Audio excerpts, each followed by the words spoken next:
নমস্কার বন্ধুরা, কেমন আছেন সবাই? আশা করি সবাই খুব ভালো আছেন, সুস্থ আছেন, আনন্দে আছেন। আপনাদের সবাইকে আমার চ্যানেলে স্বাগত জানাই। আজ আমি আপনাদের পড়ে শোনাব কমল কুমার মজুমদারের লেখা গল্প লাল জুতো।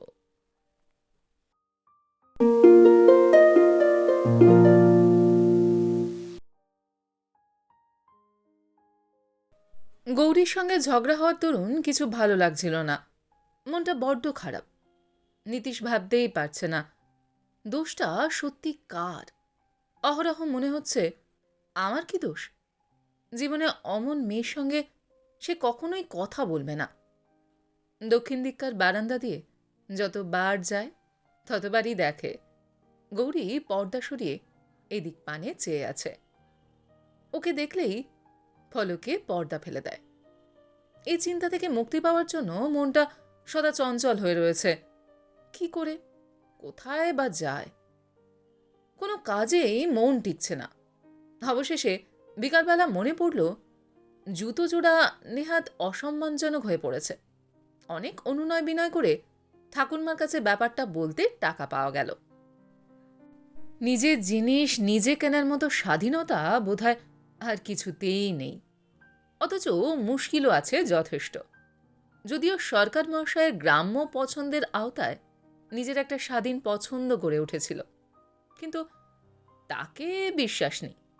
কি জানি, যদি ভুল হয়, যদি দিদিরা বলে ওমা এই তোর পছন্দ, সিদ্ধান্ত যদি হয়, তা মন্দ কি? বাপু বেশ হয়েছে, ঘষে মেজে অনেকদিন পায়ে দিতে পারবো খন। এর চাইতে গুরু শ্লেষ আর কি হতে পারে? 7-5 ভাবতে ভাবতে নীতিশ রাস্তা দিয়ে চলেছে। ছোট দোকানে যে তার পছন্দসই জুতো পাওয়া যেতে পারে না, এ ধারণা তার বদ্ধমূল। তাই বেছে বেছে একটা বড় দোকানে গিয়ে উঠল। জুতোওয়ালা এমন করে কথা বলে যে তার উপরে কথা বলা চলে না। মনে হয় যেন ওগুলো নীতিশের। যে জুতো জোড়া পছন্দ হলো সেটা সোয়েট আর পেন্টেড লেদারের কম্বিনেশন। ক্লাসের ছেলেরা হিংসে করে মারিয়ে দিতে পারে। গৌরীর মনে হতে পারে, কেন ছেলে হয়ে জন্মালুম না? দাম 6 টাকা, ঠিক 5 টাকাই তার কাছে আছে। দর কষাকষি করতে লজ্জা হয়। পছন্দ হয়নি বলে যে অন্য দোকানে যাবে তারও জো নেই। কারণ শুধু তার জন্য অতগুলো বাঙ্ক নামিয়ে দেখিয়েছে। আজকাল তো সব কিছুই সস্তা, কিছু কম বললে দেয় না। ইচ্ছে আছে কিছু পয়সা যদি সম্ভব হয় তো বাঁচিয়ে একখানা মোটা খাতা কিনবে। গৌরীর হাতে লেখা ভালো, ভাব হলে তার উপর সে মুক্তোর মতো অক্ষরে বসিয়ে দেবে, Nitish Ghosh, 2nd class, academy. লজ্জা কাটিয়ে বলে ফেলে, 4.5 হয় না? জুতোওয়ালা বললে, আপনার পায়ে চমৎকার মানিয়েছে, একবার আয়নায় দেখুন না। দরাদরি আমরা করি না। নীতিশ পিছন ফিরে আয়নার দিকে যেতে গিয়ে দেখে নিকটে এক ভদ্রলোক বসে আছেন, যার বয়সের আন্দাজ ঠিক করতে পারে না, তবে তার দাদার মতো হবে। যাকে আমরা বলবো 28-30-এর মধ্যে।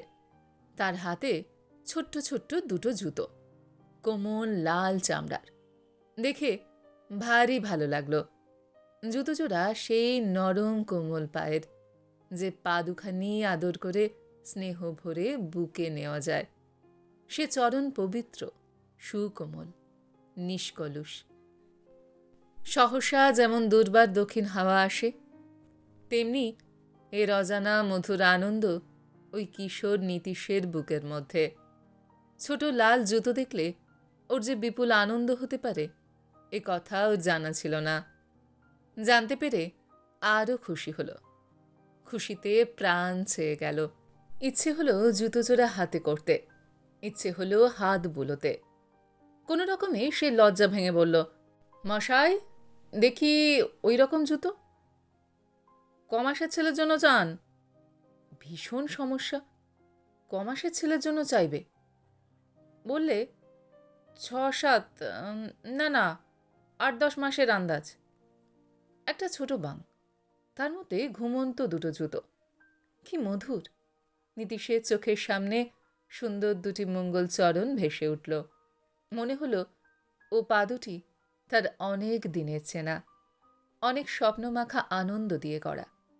হাসি চাপতে পারল না, হাসি যেন ছুটে আসছে, না হেসে থাকতে পারল না। মনে করতে লাগলো, কার পায়ের মতো? কার পা? কিছুতেই মনে আসছে না। টুটুল? না, টুটুল তো বেশ বড়। ইচ্ছে হলো জুতো জোড়া কিনে ফেলে। জিজ্ঞাসা করল, ওর দাম? 1 টাকা। নিজের টাকা দিয়ে কিনতে ইচ্ছে হলো, কিন্তু সাহস হলো না। কিন্তু উদ্বৃত্ত টাকাও যে তার কাছে এখন নেই। হয়তো কিছু সস্তায় হতে পারে। কি করা যায়? কি হবে কিনে বলে বিদা দেওয়া যায় না? যাক, টাকা পেলে কেনা যাবে। নিজের জুতো কেনাও হলো না, দরে পোষালো না বলে। যখন সে উঠতে যাচ্ছে, তখন তার মনে হলো পেছন থেকে জুতো জোড়া তাকে টানছে। বিপুল তার টান, যেন ডাকছে। কি মোহিনী শক্তি! একবার মনে হলো কিনে ফেলে। কি আর বলবে, বড় জোর বকবে। তবুও সাহস হলো না। চিরকাল সে ছোট ছেলে দেখতে পারে না। ছোট ছেলে তার 2 চক্ষের বিষ। ভেবেই বেদনা, টুটুলকে কি করে বাড়ির লোকে সহ্য করে, কি করে লোকে ছোট ছেলেকে কোলে নেয়। নিজের ওই স্বভাবের কথা ভেবে লজ্জা হলো। তবু তবু ভালো লাগছিল। যতবার ভুলবার চেষ্টা করে, ততবার ভেসে আসে সেই লাল জুতো। মধুর কল্পনা পরিপূর্ণ দৃষ্টিতে সেই লাল জুতোর পানে দেখে সে আস্তে আস্তে দোকান থেকে বার হয়ে এলো। রাস্তা দিয়ে যেতে যেতে কত অসম্ভব কল্পনাই না তার মনে জাগছিল। তার মনে তখন পিতা হবার দুর্বার বাসনা। গৌরীর সঙ্গে যদি বিয়ে হয়, তাহলে? বেশি ছেলে মেয়ে সে পছন্দ করে না। একটি মেয়ে, সুন্দর ফুটফুটে দেখতে, কচি কচি হাত পা। মনের মধ্যে অনুভব করল, যেন একটা কচি কচি গন্ধও পেল। গৌরী সন্ধ্যাবেলায় প্রায় অন্ধকার বারান্দায় বসে রূপোর ঝিনুকে করে তাকে দুধ খাওয়াবে। ঝিনুকটা রূপোর বাটিতে সাজিয়ে সাজিয়ে বলবে, আয় চাঁদ, আয় চাঁদ। কি মধুর! আকাশে তখন দেখা দেবে একটি তারা, আমায় বাবা বলে ডাকবে। শুনতে পেল ছোট দুটো বাহু মেলে আধো আধো গদগদভাবে ডাকছে, বাবা। হাতে দুটি সোনার বালা। দেখতে যেন পেল গৌরী তাকে পেছন থেকে ধরে দাঁড় করিয়েছে। মাঝে মাঝে শিশুর টাল সামলাতে পারছে না, উল্লাসে হাতে হাত ঠেকছে। হাসি উচ্ছল মুখ। আমি হাত দুটো ধরে বলবো, চলি চলি পা পা, টলি টলি যায়, গরবিনী আরে আরে হেসে হেসে যায়। কি নাম হবে? গৌরী নামটা পৃথিবীর মধ্যে নীতিশের কাছে মিষ্টি, কিন্তু ও নামটা রাখবার উপায় নেই। লক্ষ লক্ষ নাম মনে করতে করতে সহসা নিজের লজ্জা করতে লাগলো। ছি ছি, সে কি যাতা ভাবছে। কিন্তু আবার সেই বাহু মেলে কি যেন ডাকল, বাবা। না, ছেলে মেয়ে বিশ্রী। বিশ্রী শুধু এই ওজোর দিয়ে প্রমাণ করতে হলো যে যদি টুটুলের মতো মধ্যরাত্রে চিৎকার করে কেঁদে ওঠে, উফ, কি জ্বালাতন! যে জুতো দেখে ওর মন চঞ্চল হয়ে উঠেছিল, ইচ্ছা হচ্ছিল সেই লাল জুতো জোড়ার কথা সকলকে বলে। কিন্তু সংকোচও আছে যথেষ্ট। পাছে গৌরীকে নিয়ে যা কল্পনা করছে তা প্রকাশ হয়ে পড়ে। যদিও প্রকাশ হবার কোনো সম্ভাবনা ছিল না, তবুও মনে হচ্ছিল হয়তো প্রকাশ হয়ে যেতে পারে। একেই তো গৌরী এলে ঠাকুমার থেকে আরম্ভ করে বাড়ির সকলে ঠাট্টা করে। ঠাট্টা করার কারণও আছে। একদা স্নানের পর তাড়াতাড়ি করে নীতিশ ভাত খেতে গেছে। ঠাকুমা বললেন, নীতিশ, তোর পিঠময় যে জল, ভালো করে গাটাও মুছিস নি। পাশেই গৌরী দাঁড়িয়েছিল। সে অমনি আঁচল দিয়ে গাটা মুছিয়ে দিলে পরম স্নেহে। অবশ্য নীতিশ তখন ভীষণ চটেছিল। এইরকম আরো অনেক ব্যাপার ঘটেছিল, যাতে করে বাড়ির মেয়েদের ধারণা নীতিশের পাশে গৌরীকে বেশ মানায়। বিয়ে হলে ওরা সুখী হবে, এবং তাই নিয়ে ওরা ঠাট্টাও করেন। কি আর করে, আর কাউকে না পেয়ে নীতিশ তার বড় বৌদিকে বললে, জানো বড় বৌদি, আজ যা একজোড়া জুতো দেখে এলুম, ছোট্ট জুতো, টুটুলের পায়ে বোধহয় হবে। কি নরম, তোমায় কি বলবো, দাম মাত্র 1 টাকা। অবশ্য নীতিশের ভীষণ আপত্তি ছিল টুটুলের নাম করে অমন সুমধুর ভাবনাটাকে মুক্তি দেওয়ায়, কিন্তু বাধ্য হয়ে দিতে হলো। বৌদি বললেন, বেশ, কাল আমি টাকা দেবক্ষণ, তুমি এনে দিও। মনটা ভয়ানক ক্ষুণ্ণ হলো। কি জানি, সত্যি যদি আনতে হয়, শেষে কিনা টুটুলের পায়ে ওই জুতোজোড়া দেখতে হবে। তবে আশা ছিল এইটুকু যে বৌদি বলবার পরই সব কথা ভুলে যান। নীতিশ পড়ার ঘরে গিয়ে বসল। পড়ায় আজ তার কিছুতেই মন বসছিল না। সর্বদা ওই চিন্তা। তার কল্পনানুযায়ী একটি শিশুর মুখ দেখতে ভয়ানক ইচ্ছে হলো। এ বই সে বই ঘাটে, কোথাও পায় না। যে শিশুকে সে ভেবেছে তার ছবি নেই। কোথায় কোথায়? হঠাৎ পাশের ঘর থেকে গৌরীর গলা পাওয়া গেল। অস্বাভাবিক কণ্ঠে সে কথা বলছে। প্রতিবার ঝগড়ার পর নীতি সে ব্যাপারটাকে লক্ষ্য করেছে। গৌরীকে সে বুঝতে পারে না। হয়তো গৌরী আসতে পারে, এই ভেবে সে বইয়ের দিকে চেয়ে বসে রইল। উদ্দাম দুর্বার বাতাসে ত্রাসে কেঁপে ওঠে যেমন দরজা জানলা, গৌরী প্রবেশ করতেই পড়ার ঘরখানা তেমনি কেঁপে উঠল। হাসতে হাসতে ওর কাঁধের উপর হাত দিয়ে বললে, লক্ষ্মীটি, আমার উপরে রাগ করেছ? কথাটা কানে পৌঁছতেই রাগ কোথায় চলে গেল। রাগের কারণ আছে। গৌরী 4th ক্লাসে উঠে ভেবেছে যে সে একটা মস্ত কিছু হয়ে পড়েছে। অঙ্ক কি মানুষের ভুল হয় না? হলেই বা তাতে কি? প্রথমবার নয় পারেনি, দ্বিতীয়বার সে তো রাইট করেছে। না পারার দরুন গৌরী এমনভাবে হাসতে লাগলো এবং এমন মন্ত্র উচ্চারণ করল যে অতি বড় শান্ত ভদ্রলোকেরও ধৈর্যচ্যুতি ঘটে।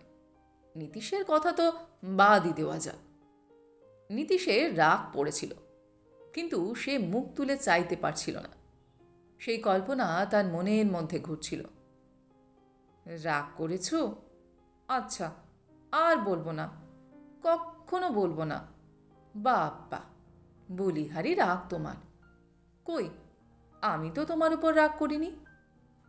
মানে, আমি কি তোমায় কিছু বলেছি যে রাগ করবে? গৌরীর এইসব কথা শুনলে ভারী রাগ ধরে, কিছু বলাও যায় না। চুপ করে আছো যে, এই অঙ্কটা বুঝিয়ে দাও না ভাই। অঙ্ক হবে না। লক্ষ্মীটি, তোমার দুটি পায়ে পড়ি।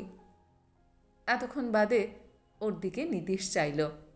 ওকে দেখে বিস্ময়ের অবধি রইল না। সেই শিশুর মুখ, যাকে সে দেখেছিল নিজের ভেতরে, অবিকল গৌরীর মতোই ফর্সা, ওই রকম সুন্দর, চঞ্চল, কালো চোখ। কি দেখছ? লজ্জা পেয়ে ওর অঙ্কটা করে দিলে। তারপর নানান গল্পের পর লাল জুতোচোরার কথা ওকে বললে, কি চমৎকার! মনে হবে তোমার সত্যি যেন ছোট্ট ছোট্ট দুটো পা। ছোট্ট দুটো চরণ কল্পনা করে গৌরীর বুকও অজানা আনন্দে দুলে উঠল। যে আনন্দ দেখা দিয়েছিল নীতিশের মনে। গৌরী বললে, আচ্ছা, কাল তোমায় আমি পয়সা দেব। আমার টিফিনের পয়সা জমানো আছে, কেমন? নীতিশ ভদ্রতার খাতিরে বললে, তোমার পয়সা আমি নেব কেন? কথাটা গৌরীর প্রাণে বাজল। সে অঙ্কের খাতাটা নিয়ে বিলম্বিত গতিতে চলে গেল। নীতিশ অবাক হয়ে ওর দিকে চেয়ে রইল। দিন দুয়েক গেল পয়সা সংগ্রহে। এই 2 দিনের মধ্যে গৌরী এ বাড়িতে আর আসেনি। ঠাকুমা জিজ্ঞাসা করলেন, নীতিশ, গৌরী আসে না কেন রে? আমি কি জানি। কথাটা ঘর থেকে শুনেই গৌরী তৎক্ষণাৎ গিয়ে জানলার পর্দা সরিয়ে দাঁড়ালো। ঠাকুমা বললেন, আসো না কেন? জ্বর। জ্বর কথাটা নীতিশকে মোটেই বিচলিত করল না। ও জানে ওটা একটা ফাঁকি ছাড়া আর কিছু নয়। টাকাটা নিয়ে বেরিয়ে পড়ল জুতো জোড়া আনতে। রাস্তা থেকে টাকাটা ভাঙিয়ে নিলে, কারণ হারিয়ে যাওয়া অসম্ভব নয়। প্রতি মোড়ে মোড়ে গুনে দেখতে লাগলো পয়সা ঠিক আছে কিনা। জুতোর দোকানে ঢুকেই বললে, দিন তো মশাই, সেই লাল জুতো, সেই যে সেদিন দেখে গিয়েছিল। দোকানদার এক জোড়া দেখালে। ও বললে, না না, এটা নয়, দেখুন তো ওই সেলফে। পাওয়া গেল সেই স্বপ্নময় জুতো। কি জানি কেন আরও ভালো লাগলো। ওর মধ্যে কি যেন লুকিয়ে আছে। চিত্তের মধ্যে একটি হিংস্র আনন্দ দেখা দিল। দর নিয়ে গোল বাঁধল না। একটি টাকা দিয়ে জুতো জোড়া নিলে। জুতোওয়ালা বললে, আবার আসবেন। মনে হলো বোধহয় ঠকিয়েছে। রাস্তা দিয়ে যেতে যেতে অনেকবার ইচ্ছে হলো বাংটা খুলে দেখে, কিন্তু পারল না। একবার মনে হলো এই দিয়ে কি হবে, কার জন্যই বা কিনল? সে কি পাগল? মিথ্যে মিথ্যে টাকা তো নষ্ট হলো। ভেতর হতে কে যেন উত্তর দিল, কেন, টুটুলের পায়ে যদি হয়? টুটুলের কথা মনে হতেই একটু ভয় হলো। যদি তার পায়ে সত্যিই হয়, তাহলেই তো হয়েছে। আবার প্রশ্ন, কিন্তু কার জন্য সে কিনেছে? বেশ ভালো লাগলো বলে কিনেছি। ভালো লাগে বলে তো মানুষ কত কিছু করে, বাজি পোড়ায়, গঙ্গায় গয়না ফেলে।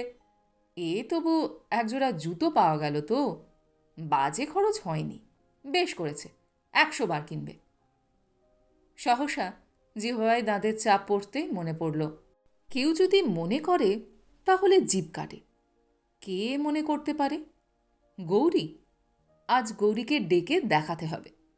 বাড়িতে পৌঁছে সকলকে মূল্যবান জিনিসটা দেখাতে ইচ্ছে করছিল, কিন্তু সাহস হলো না। যদি ঠাট্টা করে? প্রথমত সে নিজেই ঠিক করতে পারছে না কার জন্য কিনল, কেন কিনল। টুটুল বারান্দায় তখন খেলা করছিল। তার পায়ের মাপটা নিয়ে জুতোটা মেপে দেখল। টুটুলের পা কিঞ্চিত বড়, কিন্তু ওর মনে হলো অসম্ভব বড়। শঙ্কিত চিত্তে ঠাকুরমার কাছে গিয়ে বললে, তোমাদের সেই লাল জুতোর কথা বলেছিলুম, এই দেখো। ভাড়ার ঘর হাসি উচ্ছ্বলিত। ঠাকুমা বললেন, ওমা, কোথা যাব, ছেলে না হতেই জুতো? হই হই পড়ে গেল। নীতিশের মুখ লজ্জায় লাল হয়ে উঠল। বললে, আমি টুটুলের জন্য এনেছিলুম। কে শোনে তার কথা? বুঝতে না পেরে পড়ার ঘরে গিয়ে আলোটা জ্বেলে বসল। সামনে জুতো জোড়া প্রাণ ভরে দেখতে লাগলো। এ দেখা যেন নিজেকে দেখা। ভাবলে, গৌরীকে কি করে ডাকা যায়? গৌরী গোলমাল শুনে জানলায় এসে দাঁড়িয়ে দেখছিল। ব্যাপারটা কি সে বুঝতে পারেনি। মনে হচ্ছিল নীতিশ একবার ডাকে না। সহসা চিরপরিচিত ইশারায় না থাকতে পেরে নেমে এলো।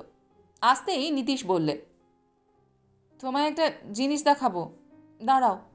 গৌরী উদ্গ্রীব হয়ে ওর দিকে চাইল। নীতিশের শার্ট বোতামহীন দেখে বললে, তোমার গলায় বোতাম নেই, দেব? দাও। গৌরীর চুড়িতে সেপ্টিপিন ছিল না, শুধু একটা ছিল ব্লাউজে। বোতামের পরিবর্তে না ভেবেই সেটা দিয়ে বুঝল ব্লাউজ খোলা। বললে, দাও ওটা, তোমায় একটা এনে দিচ্ছি। থাক। থাক কেন, এনে দিই না, কাতর কণ্ঠে বলল। থাক বলে হাসি মুখে সে জুতোর বাংটা খুলে গৌরীর মুখের দিকে তাকিয়ে দেখলে। তার মুখ আনন্দে উৎফুল্ল। সুনিবিড় প্রেমে কালো চোখ দুটো স্বপ্নময় হয়ে এলো। গৌরী জুতো জোড়া দেখে কেঁপে উঠল। তার দেহে বসন্ত মধুর শিহরণ খেলে গেল। মনে হলো এ যেন তারই শিশুর জুতো। অস্পষ্টভাবে বললে, আহ। তার দেহ আনন্দে শিথিল হয়ে আসছিল। যেন কোনো রমণীয় সুখ অনুভব করে। আবার বললে, আহ, সব কিছু যেন আজ পূর্ণ হলো। নিজেদের কল্পনায় যে সুন্দর ছিল, যেন তাকেই রূপ দেবার জন্য আজ দুজনে আবদ্ধ হলো। নীতিশ বিস্ময় ভরে দেখে ভাবছিল, এ কি? পাশের বাড়িতে তখন সেতার চলছিল, তিলক কমোদের জোর, তারই ঘন ঝঙ্কার ভেসে আসছিল। ওই সঙ্গীত এবং এই জীবনের মহাসঙ্গীত তাদের দুজনকে আড়াল করে রাখলে হিংস্র বাস্তবের রাজ্য থেকে। যে কথা অগোচরে অন্তরের মধ্যে ছিল, সে আজ দুলে দুলে উথলে উঠল। বহু জনমের সঞ্চিত মাতৃস্নেহ, মাতৃত্ব দেখতে পেল সুন্দর অনাগত শিশু, যে ছিল তার কল্পনায়। অঙ্গটি তার মাতৃস্নেহের মাধুর্য দিয়ে করা, যাকে দেখতে অবিকল নীতিশের মতো। তার আত্মা যেন শিশুর তনুতে তনু নিল। ইচ্ছে করল বুকে জড়িয়ে ধরে আদর করতে, বুকে জড়িয়ে ধরে বেদনা মাখা গভীর দীর্ঘ নিঃশ্বাস ছাড়তে। জুতো দুটোয় আস্তে আস্তে হাত বুলোতে বুলোতে সহসা গভীরভাবে চেপে ধরল। তারপর বুকের মধ্যে নিয়ে যত জোরে পারে তত জোরে চেপে সুগভীর নিঃশ্বাস নিলে। মনে হলো যেন তার স্বাদ মিঠেছে। ভগ্নস্বরে কণ্ঠ হতে বেরিয়ে এলো, আহ! আনন্দে বিস্ফোরিত আঁখি যুগল নিজেকে যেন অনুভব করল। আজ শান্ত হলো তার লক্ষ্য বাসনা, লক্ষ্য বেদনা, লক্ষ্য স্বপ্ন মূর্তি পেল। বিশ্বগত অপূর্ণতা তা তারা এই তরুণ বয়সেই উপলব্ধি করলে। পূর্ণতার সম্ভাবনায় দুজনেই মহা আনন্দে মদে মত্ত হয়ে উঠল। গৌরীর হৃদয়ের ভেতর দিয়ে ওই লাল জুতো পরে নীতিশ টলমল করে চলল, আর গৌরী চলতে শুরু করলে নীতিশের হৃদয়ের মধ্য দিয়ে পথ করে। আচম্বিতে সশব্দে জুতো জোড়াকে চুম্বন করলে। তারপর নীতিশের দিকে চেয়ে ঈষৎ লজ্জায় রক্তিম হয়ে উঠে জিজ্ঞাসা করলে, কার জন্যে গো? মৃদু হেসে বললে, তোমার জন্যে। বারে, তুমি যেন কি, অতটুকু জুতো আমার পায়ে কখনো হয়? কার? লক্ষ্মীটি, বলো না। তোমার বুঝি? ধাত, আমার হতে যাবে কেন? ভুরু কুচকে বললে, তবে কার? চোখের তারা নেচে উঠল। তোমার পুতুলের? ও মা, তা হতে যাবে কেন? তুমি এনেছ, নিশ্চয়ই তোমার ছেলের। আচ্ছা, বেশ, দুজনের। হ্যাঁ, অসভ্য বলে গ্রীবাটাকে পাশের দিকে ফিরিয়ে নিজের মধুর লজ্জাটা অনুভব করলে। লাল জুতোজোড়া তখনও তার কোলে, যেন মাতৃমূর্তি।